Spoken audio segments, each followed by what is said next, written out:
এই নে কুত্তার মাংস, তোর বাইরে দিবি আর তোর বাইরে কবি খাইতে।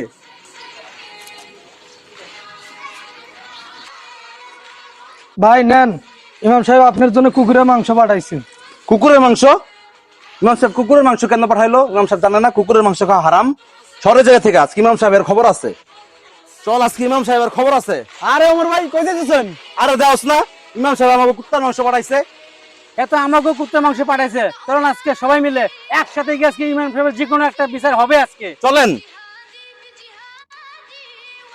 ওই যে ইমাম সাহেব আজকে আর খবর আছে। ইমাম সাহেব আপনি জানেন না কুকুরের মাংস খাওয়া যায় হারাম, তা আপনি আমার কুকুরের মাংস পাঠালেন কেন? কুকুরের মাংস খাওয়া যায় হারাম এটা আপনি জানেন, সুদ খাওয়া হারাম সেটা আপনি জানেন না? হুজুর আমি তো সুদ ঘুষ খাই না, আপনি আমার কিসের জন্য কুকুরের মাংস পাঠাইছেন? আপনি সুদ ঘুষ খান না তাতে কি হয়েছে? আপনি তো মদ গাঁজা খান, এটা খাও খাই ভালো, এতে কুকুরের মাংস খাওয়া অনেক ভালো। হুজুর আমি তো সুদও খাই না, মদ গাঁজাও খাই না, আমার বাড়িতে আপনি কুত্তার মাংস পাঠাচ্ছেন কেন?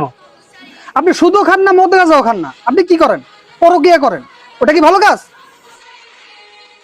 আপনারা সবাই অপরাধী, আপনারা সবাই হারামের সাথে যুক্ত, এর চেয়ে ভালো আপনারা কুকুরের মাংস খান। ইমাম সাহেব আমরা আমাদের ভুল বুঝতে পারছি, আমরা আজকে থেকে আর কোনো খারাপ কাজ করবো না, আমরা ইনশাল্লাহ ইসলামের পথে চলার চেষ্টা করব।